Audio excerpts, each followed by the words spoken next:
সাইয়্যিদিনা হযরত বেলাল রাদিয়াল্লাহু তাআলা আনহু, বেলালের ক্ষমতা নাই, হযরত বেলালের টাকাও নাই, ক্ষমতাও নাই, কিচ্ছু নাই। ওই সময়ের বেলালের দাম ছিল মাত্র 500 দিরহাম। কয় দিরহাম?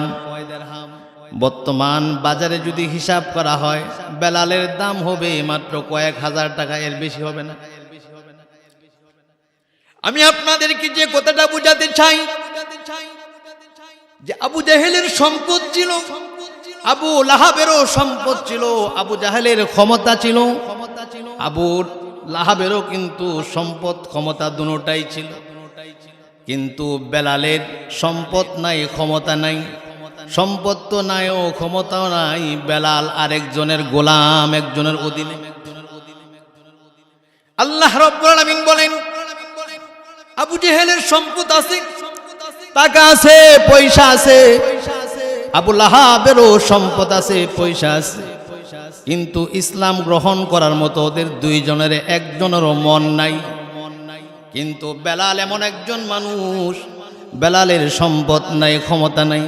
আল্লাহ বলেন বেলালের ইসলাম গ্রহণ করার মতো একটা অন্তর, তার মন আছে। সুবহানাল্লাহ, জোরে বলেন। আল্লাহ পাক বলেন আমি বেলালকে ঈমান দিলাম। হযরত বেলাল ইসলামের ছায়াতলে আসলো, আল্লাহ পাক বেলালকে ইসলামের জন্য কবুল করে নিলেন। সাইয়্যিদিনা বেলালকে আল্লাহ পাক ইসলামের জন্য এমন ভাবে কবুল করেছেন, বেলাল ইসলাম গ্রহণ করার পরে আল্লাহ পাক বেলালকে বাইতুল্লাহর মুয়াজ্জিন বানায় দিয়েছে। হযরত বেলাল বাইতুল্লাহর মুয়াজ্জিন। আপনাদের এই উলামা কান্দি বাইতুন নূর জামে মসজিদের মুয়াজ্জিন না, যেটাকে আল্লাহর ঘর, বাইতুল্লাহর ঘর বলা হয়। আপনাদের এই জুমা মসজিদে 1 রাকাত নামাজ পড়লে 500 রাকাতের সওয়াব পাওয়া যাবে। আর আমি যে মসজিদের কথা বলতেছি, 1 রাকাত নামাজ পড়লে 1 লক্ষ রাকাতের সওয়াব আমলনামায় লেখা হয়ে যায়। সেই বাইতুল্লাহর মুয়াজ্জিন বেলাল হয়ে গেল। বেলাল প্রত্যেকদিন আজান দে, 5 ওয়াক্ত নামাজের আজান বেলালের দায়িত্বে পড়ে গেল। মুসলমানের সংখ্যা যখন বেড়ে গেল, সাহাবা একরাম বেলালের নামে অভিযোগ দিল, বলল ইয়া রাসূলুল্লাহ, মুসলমানের সংখ্যা বেড়েছে, ইসলামের শক্তি বেড়েছে, আর এখন শুদ্ধ করে সুন্দর করে আজান দেওয়ার মতো লোকের অভাব নাই। বেলালকে মুয়াজ্জিন থেকে বাদ দিয়ে দেন, কারণ বেলাল শুদ্ধ করে আজান দিতে পারে না। বেলাল আশহাদু বলতে পারে না, আশহাদু বলে। হযরত বেলাল শিন উচ্চারণ করতে পারে না। বেলাল শিনের জায়গায় সিন উচ্চারণ করে। সাহাবা একরাম অভিযোগ দিল ইয়া রাসূলুল্লাহ, মুয়াজ্জিনের অভাব নাই, এবার বেলালকে বাদ দেয়া, সুন্দর করে আজান দে এমন একজন মুয়াজ্জিন নিয়োগ দিয়া দে। রাসূল বললেন পরামর্শ খারাপ নয়। সমস্ত অধিকাংশ সাহাবা একরামের পরামর্শ নিয়ে বেলালকে মুয়াজ্জিন থেকে বাদ দিয়ে দেওয়া হলো।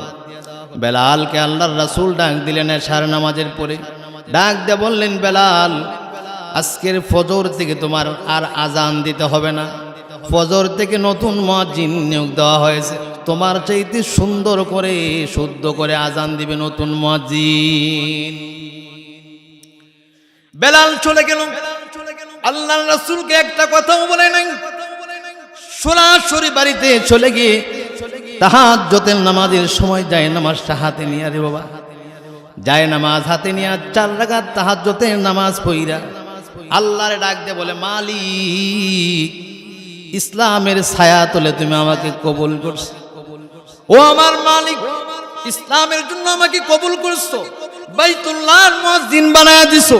ও মালিক, তোমার ঘরের আজান দিতাম, তোমার ঘরের মুয়াজ্জিন কতই না ভালো লাগতো মালিক। আজকে আমি শুদ্ধ করে বলতে পারি না, বিধায় আমাকে মুয়াজ্জিন থেকে বাদ দিস। দুনিয়ার কোন বাদশার কাছে বিচার দেই নাই, বিচার সমস্ত বাদশার মালিক তুমি আল্লাহ, তোমার কাছে দিলাম।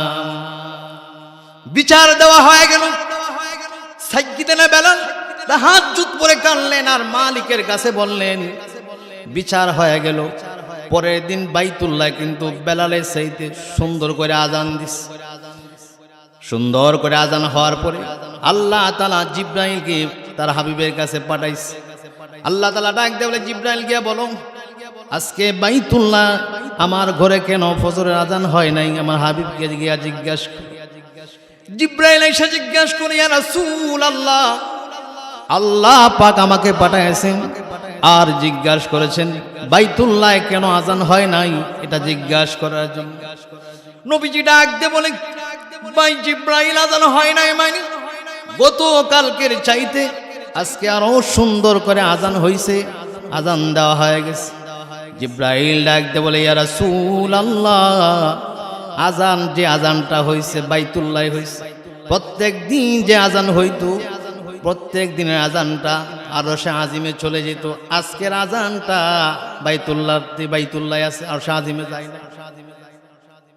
জিব্রাইল ডাক দিয়ে বলে, ইয়া রাসূলুল্লাহ, আল্লাহ পাক আমাকে এই কথাটাও বলে দিবেন, বেলালকে দিয়ে যদি আপনি আজকে আজান না দেওয়ান, এই যে অন্ধকার, ফজরের অন্ধকার দেখতেছেন, বেলাল যতক্ষণ আজান না দিবে ততক্ষণ পর্যন্ত অন্ধকার থাকবে। বেলাল আজান না দিলে কিয়ামত পর্যন্ত এইভাবে থাকবে, সূর্য আর উঠবে না। রাসূল করিম সাল্লাল্লাহু আলাইহি সাল্লাম মেরাজে গেলেন। মেরাজ থেকে ফিরে এসে ফজরের নামাজের পরে হযরত বেলালকে ডাকলেন, তাআলাও ইলাইয়া, বেলাল তুমি আমার কাছে আসো। আল্লাহর নবী বেলালকে ডাক দিয়ে বললেন, বেলাল রে, তুমি এমন কি আমল করো, তুমি আমাকে একটু বলো। বেলাল ডাক দিয়ে বলে, ইয়া রাসূলুল্লাহ, আপনি যা করতে বলেন আমি তাই করি, যা নিষেধ করেন তা আমি করি না। আল্লাহর রাসূল বলে, বেলাল একটু বলো তোমার অতিরিক্ত কি আমল আছে? কারণ হলো জিব্রাইল যখন আমাকে বাইতুল মাকদাস থেকে সিদরাতুল মুনতাহা পর্যন্ত নিয়ে গেছে, জিব্রাইল সিদরাতুল মুনতাহা আমাকে রেখে চলে গেছে আর আমাকে বলল, ইয়া রাসূলুল্লাহ, আপনি এখানেই থাকেন। আল্লাহ পাক আমাকে সিদরাতুল মুনতাহা পর্যন্ত আপনাকে আনার অর্ডার করেছে। এই সিদরাতুল মুনতাহা থেকে আপনাকে উপরে নিয়ে যাওয়ার ব্যবস্থা আল্লাহ পাক নিজে করবেন। হুজুর ডাক দিয়ে বলে, বেলাল, জিব্রাইল যখন আমাকে সিদরাতুল মুনতাহা রেখে চলে গেল, আমি সর্বপ্রথম সিদরাতুল মুনতাহায় গেলাম। অপরিচিত জায়গা, আমি চিনি না, অচেনা জায়গা। আমার একটু ভয় ভয় লাগতেছিল বেলাল।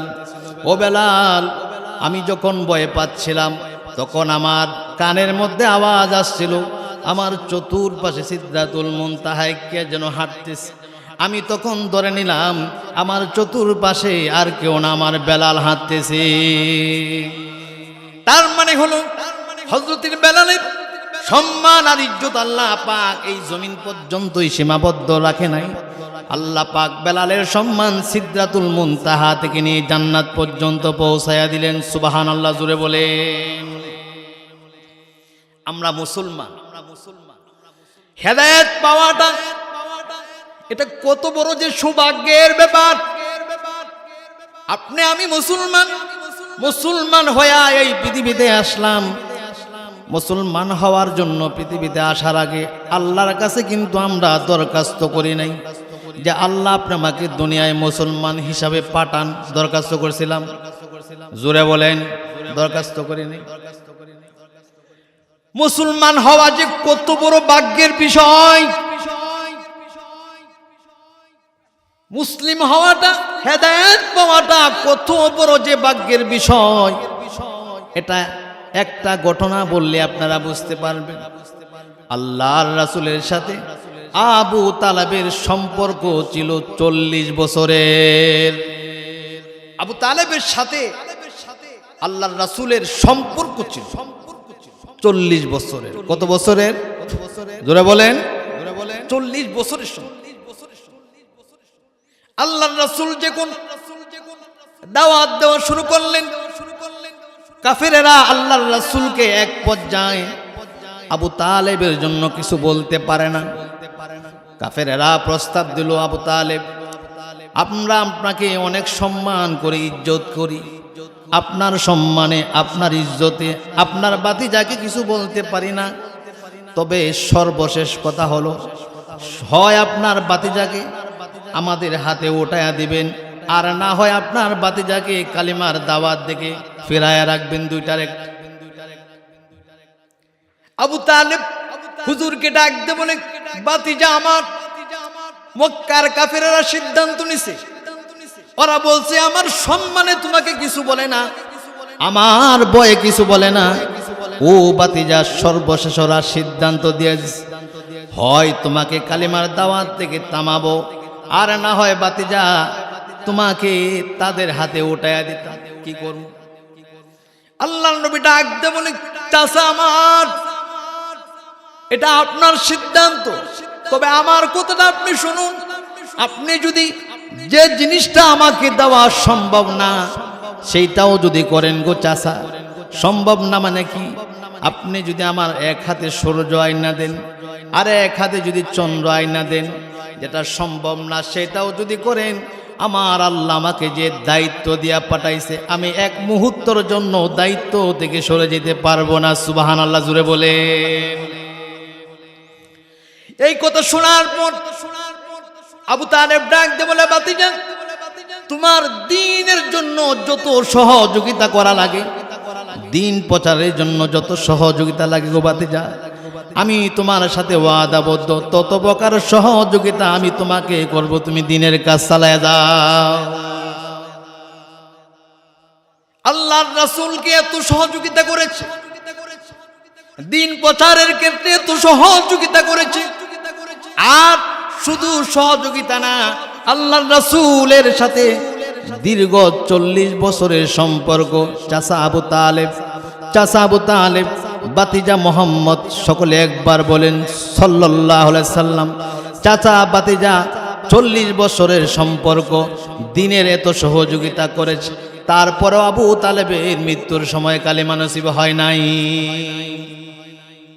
আবু তালেবের যখন মৃত্যু যন্ত্রণা শুরু হয়ে গেল, বিশ্বনবী মুহাম্মদুর রাসূলুল্লাহ সাল্লাল্লাহু আলাইহি সাল্লাম আবু তালেবের কাছে গিয়া বলছে, গো চাচা, সারাটা জীবন আপনি আমাকে ইসলাম প্রচারের জন্য সহযোগিতা করেছেন, এমন কোন সহযোগিতা নাই যে আপনি আমাকে করেন নাই। ও চাচা, মৃত্যুর সময় আমি বাতিজা আপনার দায়িত্ব নিলাম, আপনি শুধু এতটুকু বলেন, লা ইলাহা ইল্লাল্লাহ মুহাম্মাদুর রাসূলুল্লাহর দায়িত্ব আমি নিলাম, শুধু লা ইলাহা ইল্লাল্লাহ পড়েন, এতটুক পয়রা তারপরে দুনিয়া থেকে চলে যাবেন।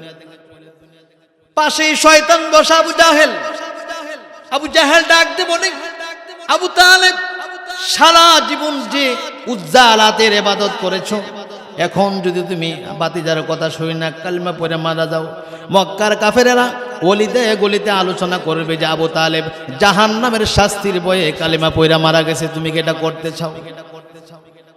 আবু জাহেল শয়তান যখন এই কথা বলল, আবু তালেব ডাক দে বলতেছে, বাতিজা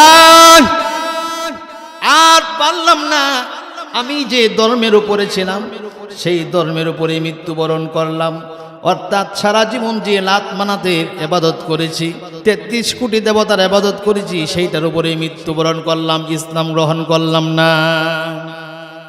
আল্লাহর রাসূল থামেন নাই, তারপরেও বিশ্বনবী জনাবে মুহাম্মদুর রাসূলুল্লাহ সাল্লাল্লাহু আলাইহি সাল্লাম তিনি বলেন, আমি আমার চাচার জন্য দোয়া করেই যাব।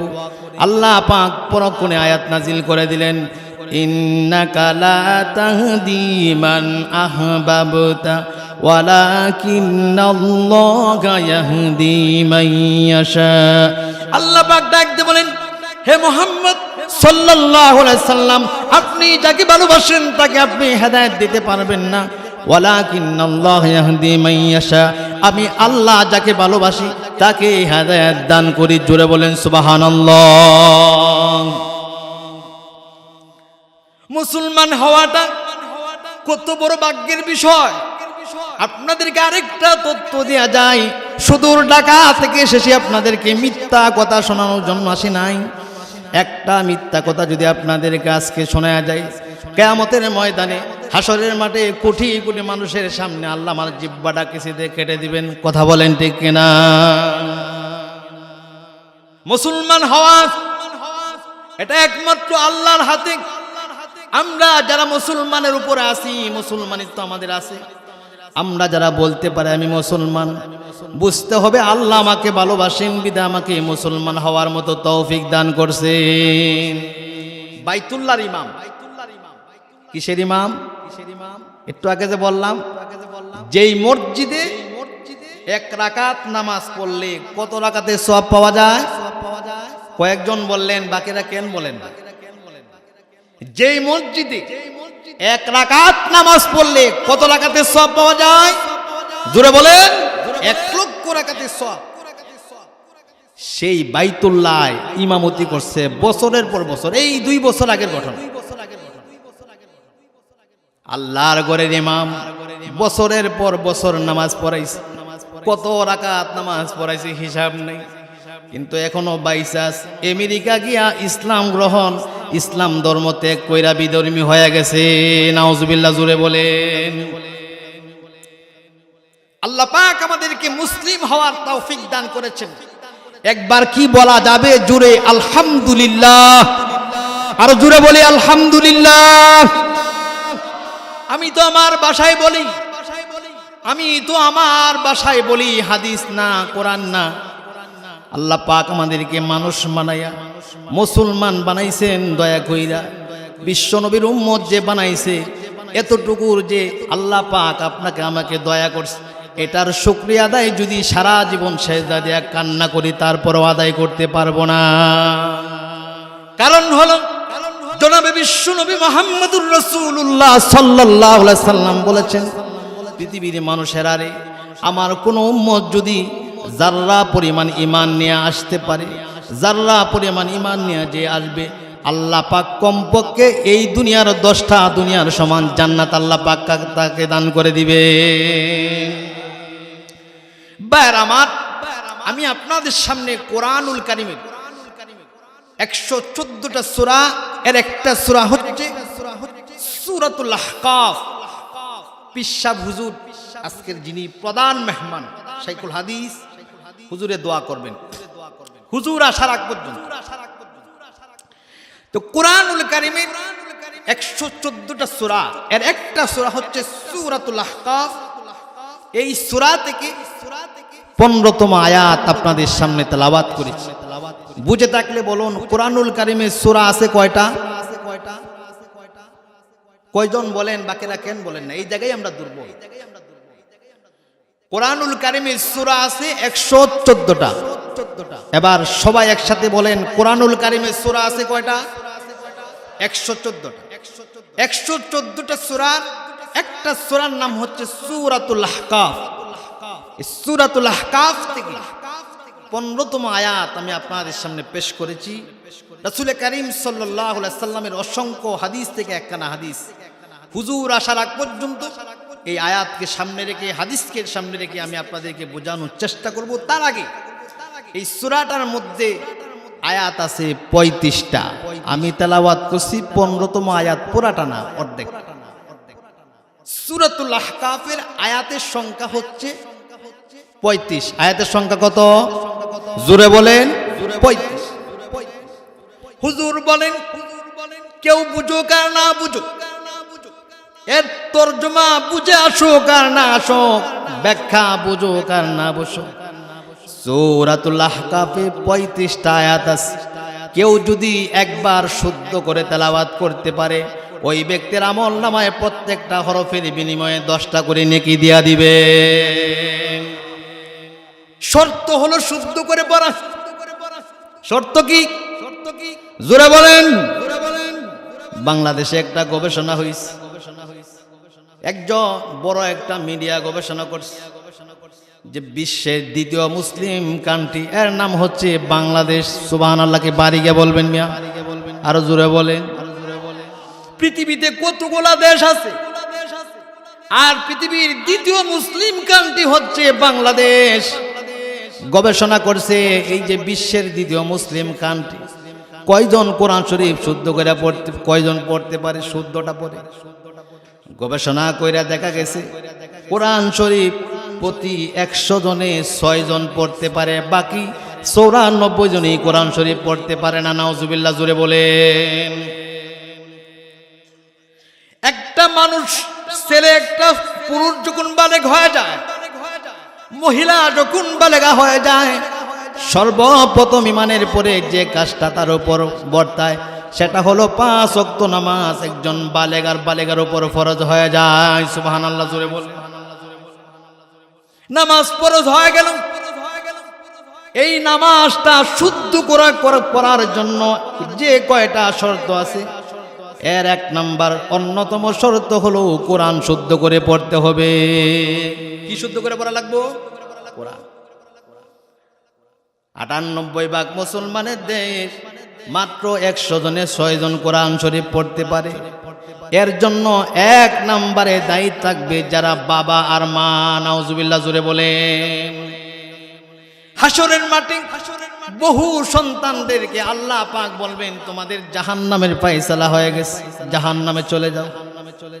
সন্তানেরা জাহান্নামে যাবে না, হাসরের মাঠে এদিকে সেদিকে দৌড়াইবে। পরক্ষণে আল্লাহ পাক ডাক দিয়ে বলবেন, রে সন্তানেরা, তোদের জাহান্নামের ফয়সালা হয়েছে, জাহান্নামে যাওয়ার জন্য বলছি, যাস নাই কেন? সন্তানরা ডাক দিয়ে বলবে, মালিক, জাহান্নামের ফয়সালা হয়েছে, জাহান্নামে যাব। তবে দুনিয়াতে যাদের কারণে জাহান্নামে হয়েছে, যাদের অবদান আছে জাহান্নামে হওয়ার জন্য, তাদেরকে সাথে নিয়ে তারপরে জাহান্নামে যাবো, তার আগে যাবো না। নাউজুবিল্লাহ, জোরে বলেন। সন্তানরা যে কথাটা বলেছে সেই কথাটা আল্লাহ পাক কোরআনুল কারীমে তুলে ধরেছেন। সন্তানরা যে কথাটা বলছে সেই কথাটা আল্লাহ পাক বলছেন। আল্লাহ পাক বলেন, ওয়াকালাল্লাযীনা কাফারু রাব্বানা আরিনাল্লাযীনা আযাল্লানা মিনাল জিন্নি ওয়াল ইনস নাজআলহুমা তাহতা আকদামিনা লিয়াকুনা মিনাল আসফালিন। জোরে বলেন সুবহানাল্লাহ। সন্তানরা বলবে, রব্বুল আলামিন, আমরা যাদের কারণে জাহান্নামে হইলাম, ও মালিক তাদেরকে দেখায়া দেন, অথবা তাদেরকে জাহান্নামের দরজার সামনে শোয়া দেন।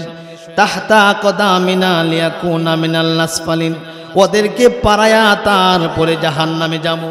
এখানে যারা সন্তানের বাবা আছেন, সন্তানের বাবা যারা আছেন, প্রত্যেকের দায়িত্ব হলো আপনার সন্তানকে দ্বীন শিক্ষা দেওয়া, কোরআন শিক্ষা দেওয়া। বাংলাদেশের গবেষণায় দেখা গেছে প্রত্যেক 100 জনে 6 জন কোরআন শরীফ পড়তে পারে, বাকি 94 জন কোরআন শরীফ পড়তে পারে না। নাউজুবিল্লাহ, জোরে বলে।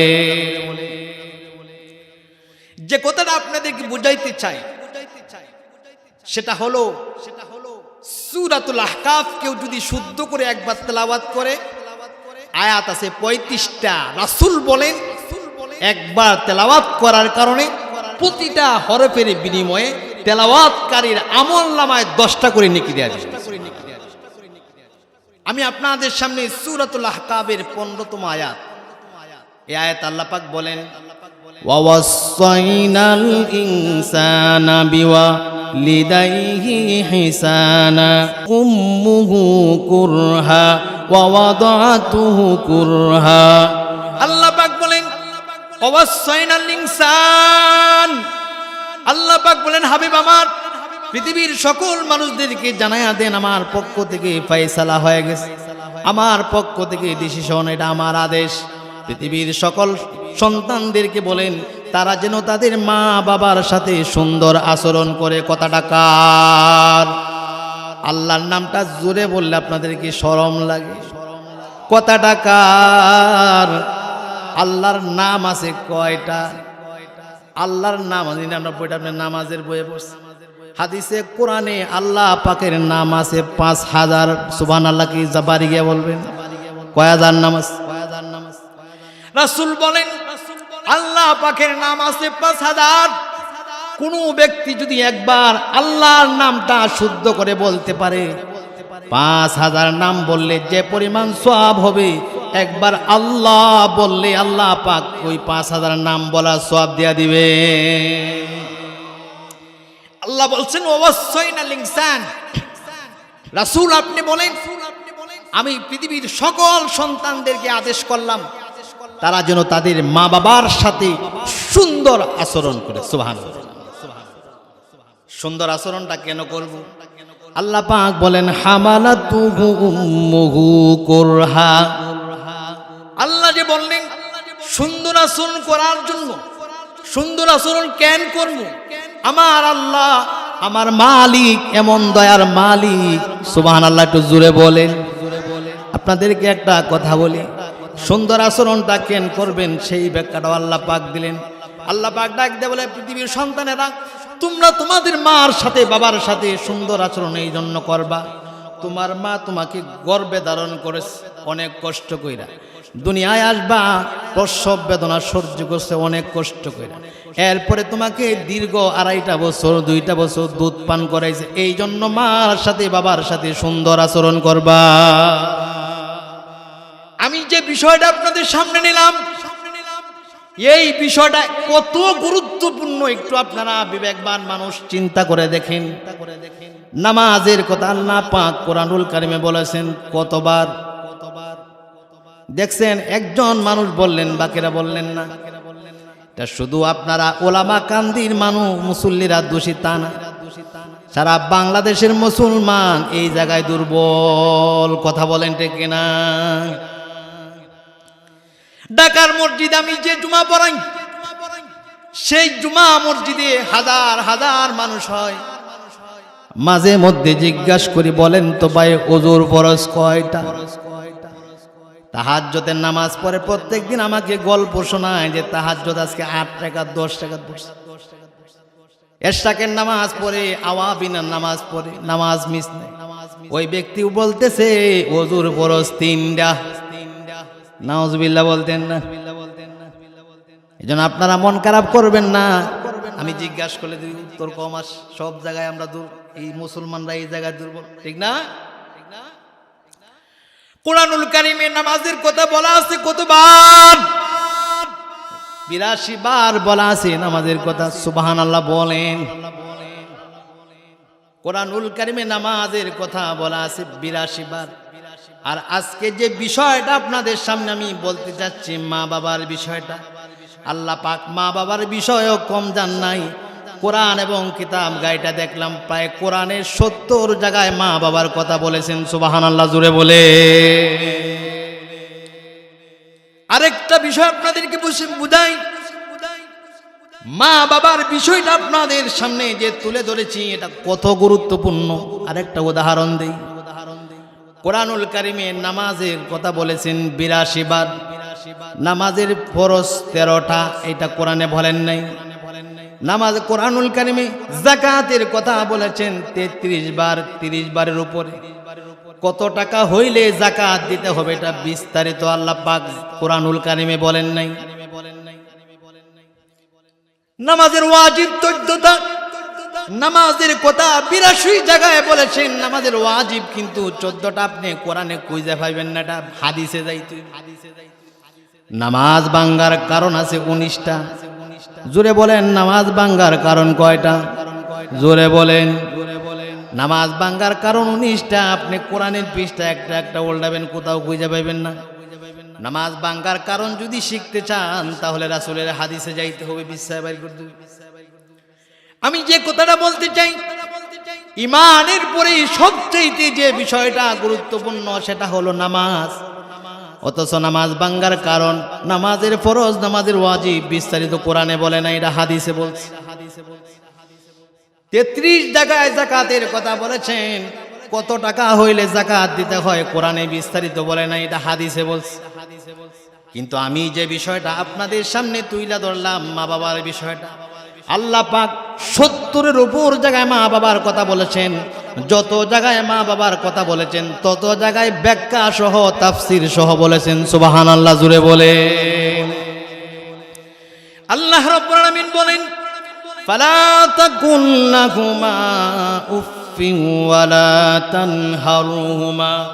আল্লাহ পাক পৃথিবীর সকল সন্তানদেরকে ডাক দিয়ে বলতেছেন, পৃথিবীর সন্তানেরা শোনো, সাবধান, তোমরা তোমার মা বাবার সাথে এমন কোনো আচরণ করবা না, এমন কোনো কথা বলবা না, যে কথাটা বললে, যে আচরণটা করলে তোমার মা এবং বাবার মন থেকে মুখ থেকে উফ শব্দটা বের হয়, এমন আচরণও তোমরা তোমার মা বাবার সাথে করতে পারবা না। কথাকার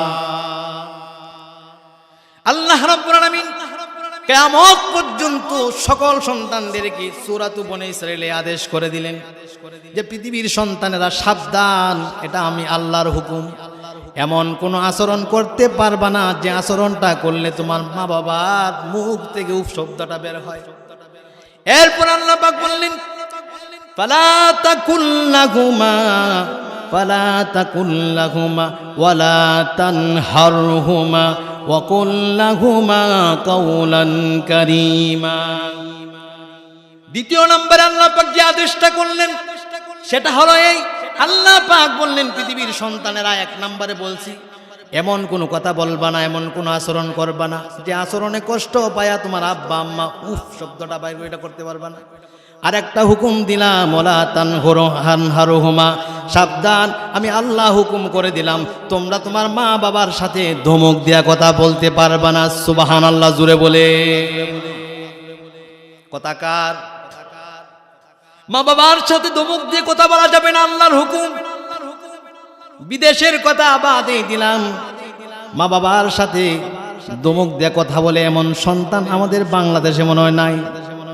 কথা যে বললেন না, মা বাবাকে গালিগালাজ করে এমন সন্তান আছে না নাই? মা বাবার গায়ে হাত ওঠায় এমন সন্তান আছে না নাই? যাদের মা বাবা আছে তাদেরকে আমি বলি, মা বাবা আছে বিদায় মা বাবার কদর আমরা বুঝি না।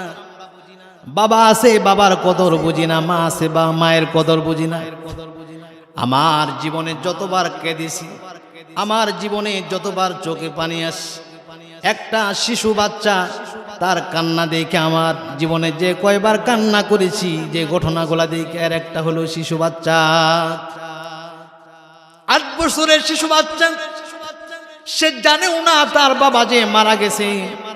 আরো কম বয়স হবে, যে বয়স হইলে বাবা মারা গেছে সেইটা বুঝে না, বাবাকে খাটিয়ার মধ্যে শোয়ায় রাখছে। সন্তানটা, কন্যা সন্তানটা বাবার পাগল, খাটিয়ার উপরে গিয়া জড়ায়া দইরা আব্বা আব্বা বইলা কাঁদতেছে। আমি ওই দিন কান্না করছি, যে এই জন্য কান্না করলাম যে সন্তানটা জানে না যে তার বাবা দুনিয়া নাই। আরেক জায়গায় কান্না করলাম বাইতুল মাকদাসের একটা ঘটনা দেইখা। যেই বাইতুল মাকদাস ইসরাইলি আমেরিকার লালিত লাল কুত্থাগোলা, পৃথিবীর দ্বিতীয় যে মসজিদটাকে দ্বিতীয় মসজিদ বলা হয়, বাইতুল মাকদাস পবিত্র স্থান। যেই জায়গায় 1 রাকাত নামাজ পড়লে 1 রাকাতে 25,000 রাকাতে সব আল্লাহ পাক আমলনামায় দেয়া দেন। ওই বাইতুল মাকদাসে একজন মুসলিম মায়ের ঘটনা দেখে আমার চোখের পানি ধরে রাখতে পারলাম না। আমি দেখলাম মা তার 2টা সন্তানকে নিয়ে বাইতুল মাকদাসের সামনে নামাজ পড়তেছে। আমেরিকার পালিত লাল কুত্তারা এসে নামাজ পড়তে দেয় না। দুজন এই আমেরিকার ইসরায়েলি সৈন্যরা এসে মাকে ধরছে, নামাজ পড়তে দিবে না। এক পর্যায়ে এমন হলো, ওই ইসরায়েলি সৈন্যগুলা তার মাকে সন্তানদের কাছ থেকে খায়রা নিল, নিয়ে ওদের যে গাড়ি আছে গাড়িতে উঠায় দিল।